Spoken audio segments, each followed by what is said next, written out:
ቤን የ25 ዓመት ወጣት ነው። ከሰዎችም ለየት ያለ ችሎታ ነበረው። ይህን ችሎታውን ግን ለክፉ ነገር አንድ ቀን እንኳን ተጠቅሞት አያውቅም። ችሎታውም ሰዓትን ቀጥ አድርጎ ማቆም ነው። ጊዜን እንደፈለገ መቆጣጠር ይችላል። እሱም ይሄን የሚጠቀምበት ለመሳል ነው። ስዕል በጣም ያስደስተዋል። ከዕለታት በአንድ ቀንም አንድ ሱፐርማርኬት ገብቶ አንድ ሴትን መሳል ይጀምራል። ልጅቷ ምሽት አካባቢ ሱፐርማርኬት የመጣችው እቃ ለመጋዛዛት ነው። ቤንም እሷን ለመሳል ሲል ጊዜውን ቀጥ አድርጎ ያቆመዋል። የዚህ ሰዓት ምንም የሚንቀሳቀሰው እንኳን አልነበረም።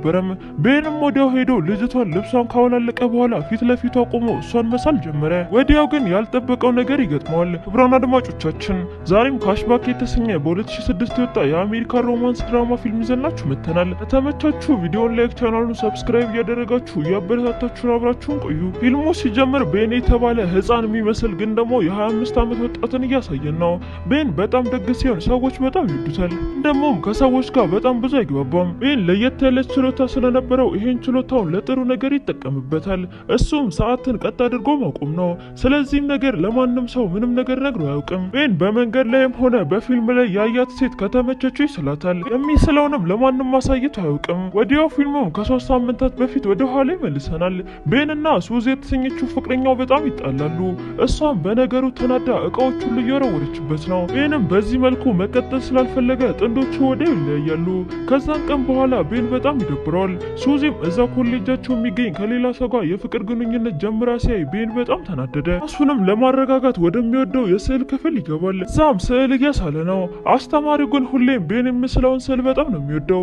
የቤንን ችሎታም ሁሌም እንዳደነቀለት ነበረ። ቤንም ቀኑን እንደዚያ አሳልፎ ምሽት ላይ ወደ ቤቱ ይገባል። ቤት ገብቶም ለመተኛ ሲሞክር ግን በሚያሳዝን ሁኔታ እንቅልፍ ምንም እምቢ ይለዋል። አይኑን በጨፈነ ቁጥር የምትመጣበት ሱዚ ፍቅረኛው ነበረች። እሷ ጋር በመለያየቱ ጭንቅላቱም ራሱን በጣም ተጎድቷል። ሁሌም እንደዚህ ቀኑ እየገፋ ሲመጣ ቤን እንቅልፍ እንኳን ያቅተዋል። በዚህም ምክንያት ራሱን በጣም እያመመው እንደ እብድም እያደረገው ጭንቀቱን በጣም ይጨምርበታል። እሷ ጋር ያሳለፈው ጥሩ ጊዜያቶች እየመጡበት ሰላም ሲነሱት ቤን በስተመጨረሻም አንድ ውሳኔ ይወስናል። እሱም የዛኑ ቀን ማታ ለሱዚ ይደውልላታል። ተጸጽቶም ስለሆነ እንድትመለስና ከዚህ በኋላ መቼም እንደማያስቀይማት ይነግራታል። እሷ ግን በሚያሳዝን ሁኔታ ምንም ልሰማው አልቻለችም። ከዚህ በኋላም እንዳይደውልላት ነግራው ስልኩን ተዘጋበታለች። እዚህም ቤን በጣም ተናደደ። ከዛን ቀን በኋላም ራሱን ለመለወጥ መጣር እንዳለበት ይገነዘባል። እንዳይደብረው መጽሐፎች እያነበበ ፊልምም እያየ ወደ ሌላ ሀገር ለጉብኝት ለብቻው ይሄዳል። ቤን ይሄን ሁሉ ነገር ቢያደርግ እንኳን እስካሁን ድረስ የድሮ ፍቅረኛውን መርሳት አልቻለም። ምሽት አሁንም እንደድረው እንቅልፍ እምቢ ይለዋል። ቤንም ቤት ውስጥ እንዳይደብረው ብቻውን ወደ ውጭ ወጥቶ መዝናናት ይፈልጋል። ወደ አንዱ ሱፐርማርኬት አቅንቶ እቃውን እየገዛዛ ሳለ ማስታወቂያ ተመለከተ። ቤንም ምሽት እንቅልፍ ስለማይተኛ ቢያንስ ይህን ሰርቼ ብር ባገኝ ጥሩ ነው፣ ደግሞ ሱዚን በዚህ መልኩም ልረሳ እችላለሁ ብሎም ያስባል። በቀጣይ ቀንም ወደዛ አቅንቶ ማናጀሩ ጄንከንን እያነጋገረው ነው። ማናጀሩም በደስታ ቀጥሮት ቤን በቀጣይ ቀን ስራ ይጀምራል። በዚህ ሰዓት ቤን ለመጀመሪያ ጊዜ የተደሰተበት ቀን ነው። ስራውን የጀመረበት የመጀመሪያ ቀኑም ስለሆነ ሁሉንም ሰዎች ተራ በተራ መተዋወቅ ይጀምራል። ሼራን ፖንት የተባለችው ካሸሯ ጭራሽ ጊዜን የምትቆጣጠርበት መንገድ በጣም ለየት ይላል። ሰዓቱ ላይ የተለያዩ ነገሮች ትለጥፋለች። ሰዓትን ካየሁት ቀስ ብሎ ነው የሚሄደው፣ ግን እኔ ካላየሁት ይፈጥንልኛል፣ ቶሎም ወደ ቤት ሄዳለሁ ብላ ታስባለች። ሌላኛው ሰራተኛ ደግሞ ቤሪ ብሪክማን ይባላል። ቤሪ የዚህ ሰራተኛ ሳይሆን የሱፐርማርኬቱ ባለቤት ነው የሚመስለው። ስራውን አንድ ቀን እንኳን ቀጥ አድርጎ ሰርቶ አያውቅም። ሌላኛው ማት ስቲቨን የተባለው ሰራተኛ ደግሞ በጣም ደግ ነው። አንዳንዴ ግን ሊገዙ የመጡት ደንበኞች ላይ አንዳንድ ፕራንኮችን ይሰራል። እነሱ ያልጨመሩትን እቃቸው ውስጥ እየጨመረ እዛ ሲደርሱ ካሸሯ ጋር በጣም ይደነግጣሉ። አንዳንዶች መች ነው ይሄን የጨመርኩት ብለው ወደ ያስቀምጣሉ። አንዳንዶች ደግሞ እቃውን ገዝተው ነበር የሚሄዱት። ሌላኛው ስለ ሰዓት ምንም የማይጨንቀው አለቃቸው ጄንከን ነው። አለቃቸው ጄንከን ሁሉም ሰራተኞቹን ባገኛቸው ቁጥር እንዴት ሀብታሙ እንደሆነና እዚህ እንደደረሰ ነው የሚነግራቸው። እሱ መጥቶም ንግግር ማድረግ ሲጀምር ሰዓቱ በጣም ይሄድላቸዋል። በዚህም ሰራተኞቹ በጣም ደስ ይላቸዋል። ከምሽት ፈረቃ ውስጥም ስለ ሰዓት ምንም የማይጨንቀው ቤን ነው። ቤን ከሰዎች ለየት ባለ መልኩ ሰዓትን መቆጣጠር ይችላል። ምንም ነገርን እንደምንም ቀጥ አድርጎ ማቆም ይችላል። ወዲያው ግን ሁሉም ነገር እንደነበረ አድርጎ መመለስ ይችላል። ይህን ነገሩን እንደተባለውም ለክፉ ነገር ተጠቅሞት አያውቅም። እንደሱ አይነት ነገር ያላቸው ሰዎች ምናልባት ባንክ ዘርፈው ሊሮጡ አለም ሌላም ነገር ሊያደርጉ ይችላሉ። ቤን ግን እንደዚህ አይነት ነገር ፈጽሞ አይነካካውም። እሱም የሚያስደስተው ሴቶችን መሳል ነው። እዛውም እቃውን ሊገዙ የሚወጡት ሴቶች ሰዓቱን ቀጥ እያደረገ እያቆመ የተመቸችውን ሴት ይስላታል። ልብሷን አወላልቆም እርቃኗን ከሳላት በኋላ ደግሞ ልብሷን ይለብሳታል። ቤን እንደዚህ ማድረግ እንጂ ሌላ ነገር ፈጽሞ እንኳን አስቦ አያውቅም። ቤንም ልክ ስዕሉን እንደጨረሰ ሰዓቱን ወደ ድሮ ይመልሰዋል። በዚህም ምክንያት ሁሉም ነገር ወደ ነበረው ይቀጥላል። ቤን እንደዚህ በማድረጉ አንድ ቀን እንኳን ኮርቶ አያውቅም። አያውቅም። ግን ደግሞ ለስዕል ያለው ፍቅር ስለሆነ እንደዚህ የሚያስደርገው ምንም አይደብረውም። ቤንም በዚህ መልኩ የምሽት ፈረቃውን እየሰራ ነው። እንደዚሁም ቀናቶች እየገፉ ሲመጡ ሱዚን እየረሳት ይመጣል። በቀጣይ ቀን ጠዋት ላይም ሻን የተሰኘው ጓደኛው ወደሱ ይመጣል።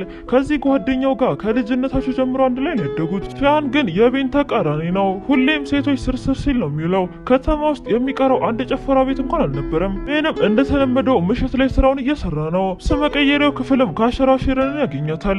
ቤን ቀስ በቀስ ከእሷ ጋር እየሰራ በመጣ ቁጥር እሷን በጣም መውደድ ጀምሯል።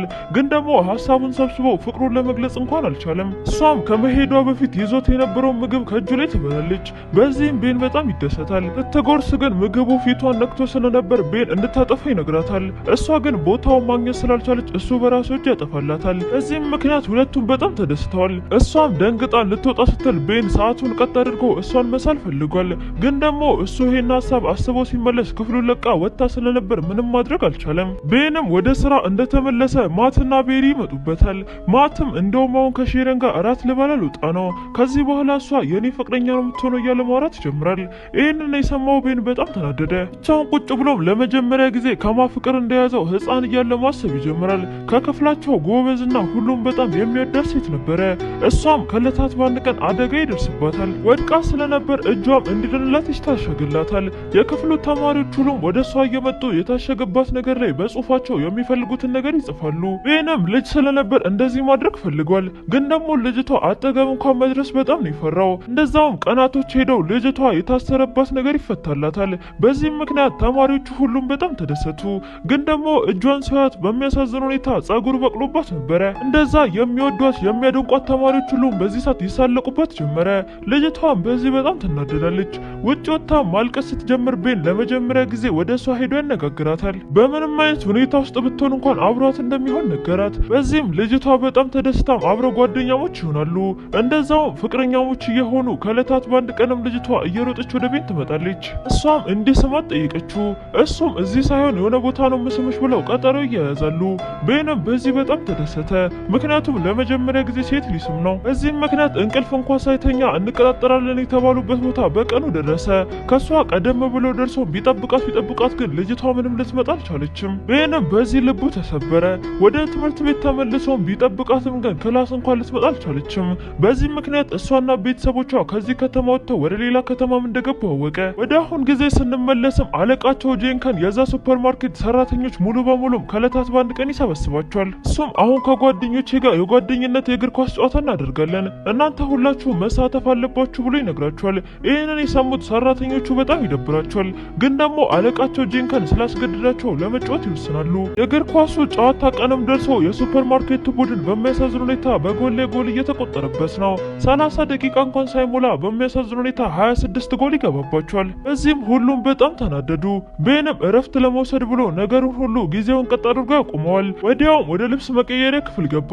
እዛም ቆመው ከነበሩ ሰዎች መካከል አንዱ አምልጦ ሲሮጥ ተመለከተ። ቤንም ይሄንን ያየው ለመጀመሪያ ጊዜ ነው። ወዲያው ግን እዚህ ምድር ላይ ከሱ ውጪ እንኳን እንደዚህ አይነት ነገርም ሆነ ከሱ የሚበልጥ ችሎታ ያላቸው በጣም ብዙ ሰዎች እንዳሉ ማሰብ ይጀምራል። ወዲያው ወደ ኳሱ ተመልሶም የቆመውን ጊዜ አስጀመረው። እዚህ ሰዓት ግን ኳሷ ቀጥታ የተነጣጠረችው ወደ አለቃቸው ጄንከን ነበረና አፍንጫው ተሰበረ። ወዲያው ሆስፒታል ጄንከን እንዲሄድ ሲደረግ ሰራተኞቹ ሙሉ እሱን ተከትሎት ወደ ሆስፒታል ይሄዳሉ። ቤንና በጣም የሚወዳት ካሸራ ሼረንም እዚህ ብቻቸውን ይቀራሉ። እነሱም ለማውራትም እርስ በርስ ለመተዋወቅም ብለው አቅራቢያቸው ያለ አንድ ካፌ ያቀናሉ። እዛም ቡና እየጠጡ እያወሩ ነው። ሼረንም ስለ እቅዷ ሁሉም ያለችበትን ደረጃ ትነግሯለች። ማትም በዚህ ፍቅረኛ እንደሌላት ይገባዋል። ያኔ ማት እንደዛ ያለው እሱን ለማናደድ እንደሆነም ተገነዘበ። እሱም ስለ እቅዱና ስለሚኖርበት ደረጃ ሁሉንም ነገር ይነግራታል። እሷም ሰዓሊ በጣም እንደምትወድና እድሜዋን ሙሉ ባገባው እንኳን ብላ የምታስበው ሰዓሊ ቢሆን ደስ እንደሚላት ነገረችው። ሰዓሊ የምትፈልግበት ምክንያትም ሰዓሊዎች የነገርን ትክክለኛ ውበት መመልከት ይችላሉ፣ በጣም ጎበዞች ናቸው፣ ከዛ ስለው ያስቀምጣሉ ስትለው ቤን በጣም ደስ ይለዋል። ጥንዶቹም ከሚያወሩት ወሬና ከሁኔታቸው ስንረዳ ሁለቱም በጣም እንደሚፈላለጉ ነው። ምሽት ላይም ወደ ቤቷ እየሸኛት ነው። ቤት ካደረሳት በኋላም ስሟት ወደ ስራው ይመለሳል። በቀጣይ ቀንም አለቃቸው ጄንከን ከሆስፒታል ታሽጎ ወደ እነሱ ይመጣል። እሱም ልደቱ ስለደረሰ ፓርቲም ስለሚያዘጋጅ ቤቱ መጥተው እንዲታደሙ ጋበዛቸው። በዚህም ሼረን ተደስታ ከቤን ጋር ለመሄድ ይስማማሉ። አለቃቸው ጄንከንም ኋላ ላይ ወንዶቹን ይጠራቸዋል። እሱም ብዙ ሴቶች ፓርቲው ላይ እንደሚፈልግ ነገራቸው። ይህንን የሰማው ቤንም ወዲያው አንድ ሀሳብ ይመጣለታል። ጓደኛው ሻን በዚህ ነገር አይታማም። ወደሱ ሄዶም በጣም ብዙ ሴቶች ማምጣት አለብህ፣ እንደዛ ካደረክ ወደ ፓርቲው አንድ ላይ እንሄዳለን ጋብዛለሁ ብሎም ቃል ይገባለታል። ሺያንም በሀሳቡ ተስማምቶ ፓርቲው ላይ የሚመጡ በጣም ብዙ ሴቶችን እየጋበዘ ነው። በቀጣይ ቀንም ለቤን ይደውልለታል። የደወለለትም አንድ ትልቅ ሰው ነበረ። ሰውየውም ስዕሎችን ተመልክቼ በጣም ወድጃቸዋለሁ እና ስራህን ሙሉ ማየት ፈልጋለሁ፣ ከዛ በኋላ እንወስናለን ብሎ ወደ አንድ አርት ጋለሪ ጋብዘዋል። ይህንን የሰማው ቤን በጣም ተደሰተ። ምክንያቱም ለመጀመሪያ ጊዜ እንደዚህ አይነት ነገር ላይ ሲጋበዝ ነው። ቤን እንደዚህ ደሰት እንጂ ግን በሚያሳዝን ሁኔታ ይሄንን ፕራንክ የሰሩት ቤሪና ማት የተባሉት የሱ ጓደኞች ናቸው። ቤንም ይሄን ስላላወቀ ምሽት ላይ ልብሱን ለባብሶ ወደ ሼረን ቤት ያቀናል። አሁን ወደ ጄንከን ፓርቲ ሊያቀኑ ነው። ቤንም ለሷ የገጠመውን ነገር አንድ ትልቅ ሰው ደውሎም ከትልቅ ድርጅት እንደዚህ እንደተባለ ይነግራታል። እሷም በነገሩ በጣም ደስ ይላታል። እንደዚህ አይነት ትልቅ ደረጃ ላይ ስትደርስ ሳይህም በጣም ደስ ይለኛል ብላ ነገረችው። እሷም ተደስተው ወደ ፓርቲው ያቀናሉ። በዚህ ሰዓት ፓርቲው በጣም ነው የደመቀው። ውስጥ ሁሉም ተደስተው እየተዝናኑም እየደነሱም ነው። አለቃቸው ጄንከን ጭራሽ በሻት ዲጄ ነበር የሆነው። እዚህ ከታደሙት ሴቶች መካከልም ሱዚ የተባለችው የድሮ ፍቅረኛው ትገኛለች። ማትም ይህን ሲመለከት በጣም ይገርመዋል። ምክንያቱም እሷ የመጣችው የጄንከን ወንድም ፍቅረኛ ስለሆነች ነው። እንዲያውም የተጋበዙት ብዙ ሴቶች እየመጡ ቤቱ ሁሉ መጨናነቅ ይጀምራል። ሱዚም ከመታጠቢያ ክፍል ስትወጣ ከቤን ጋር ፊት ለፊት ይገናኛሉ። እሷም በጣም እንደምትወደውና ድጋሚ አብረው ፍቅረኛሞች ቢሆኑም ደስ እንደሚላት ነገረችው። ቤን ግን ይህን ሲሰማ በጣም ደብሮታል። ምክንያቱም በይሳት ሼረንን በጣም ነው የሚወዳት። እሷ ግን ጠጥታም ስለነበር በሚያሳዝን ሁኔታ ሄዳ ቤንን ትስመው ጀመረ። እሱም ካስቆማት በኋላ ከኋላው ሁሉም ሰዎች እያዩት እንዳለ ይገነዘባል። ሼረንም ከነዚህ መካከል አንዷ ነበረች። እሱም ሄዶ ሊያሳምናትና ሊነግራት ይሞክራል። እሷ ግን ምንም ሳትሰማ ወደ ቤቷ ታቀናለች። ቤን ተከትሏት ሄዶም በሯን እያንኳኳ ከከፈተችለት በኋላ ሁሉንም ነገር ይነግራታል። እሷ ግን ሙልጭ አድርጋ ሰርበው አጠገቧም ድርሽ እንዳይል አስጠነቀቀችው። ቤንም ወደ ቤቱ ተመልሶ ድሮ የነበረበት ድብርት ድጋሚ መምጣት ይጀምራል። አሁንም በእሳት በጣም ደብሮታል። ሁሌም ግን እነዛ የስዕል ሰዎች ጋር የተቀጣጠረው ቀጠሮ ትዝ ይለዋል። የቀጠረው ቀን ደርሶም ስዕሉ ሙሉ በሙሉ ይዞ ወደ ተባለው ትልቁ ድርጅት ደረሰ። እዛም በእጁ ሙሉ ስዕሎቹን ይዞ አለቃው ፊት ለፊት ይቀርባል። አለቃውም አንተን ደግሞ መች ነው የቀጠርኩ? እኔ ካንተ ጋር ምንም አይነት ቀጠሮ የለኝም፣ ቢሮ የለቀ ውጣልኝ እያለ ለቤን ይነግረዋል። ቤን የዚህ ሰዓት ሁሉም ነገር ፕራንክ እንደሆነ ይገባዋል። በጣም ተናዶም ሊሄድ ሲል አለቃው ድንገት የቤንን ስዕል እጁ ላይ ተመለከተው። ቤን በዚህ ሰዓት ስዕሉ የቀረበው ሙሉ የሼረንን ስዕል ነበረ። አለቃውም እነዚህ እኮ በጣም የሚገርሙ ስዕሎች ናቸው፣ አንተ እንደውም ለየት ያለ ችሎታ ነው ያለ፣ ሙሉ በሙሉ አንተን ልቀጥርህ እችላለሁ እያለ ከቤን ጋር ይስማማሉ። በቀጣይ ቀንም ለሼረን አንድ የጥሪ ወረቀት ይደርሳታል። እሱም ወደ አንድ ትልቅ ከተማቸው ላይ የተዘጋጀ የነበረ የአርት ጋለሪ እንድትመጣ የሚናገር የጥሪ ካርድ ነው። እሷ ከቤን ጋር እንደተጣለች ታውቃለች፣ ግን ደግሞ የስዕል ጋለሪውን መሄድ ስለምትፈልግና ስዕል በጣም ስለምትወድ በቀጣይ ቀን ወደዛ አካባቢ ላይ ትደርሳለች። እዛ ስትደርስ ግን ሼረን ያየችውን ማመን ያቀታታል። ሙሉ የተሰቀሉ ስዕሎች ሰው ሁሉ እያያቸው እያደነቃቸው እየወደዳቸው ያለ ስዕሎች እሷ ናቸው። ቤንም ሰዓትን ቀጥ አድርጎ አቁሞ ሌሎች ሴቶችን ከመሳል ይልቅ በዚህ ሰዓት እሷን ብቻ መሳል በጣም አስደስቶታል።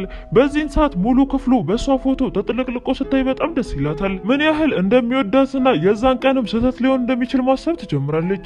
ወዲያው ቤን ከኋላዋ መጥቶ በጣም እንደሚወዳት ይነግራታል። የዛን ቀን ፓርቲው ላይ የተፈጠረውን ነገር ሁሉም ያስረዳታል። እሷም ሁሉንም ነገር የተረዳችው ከስዕሎቹ እንደሆነ ነገረችው። ሁለቱም እዛው ተደስተው መሳሳም ይጀምራሉ። በፊልሙ መጨረሻ ቤን ይዟት ከዛ ክፍል ይወጣል።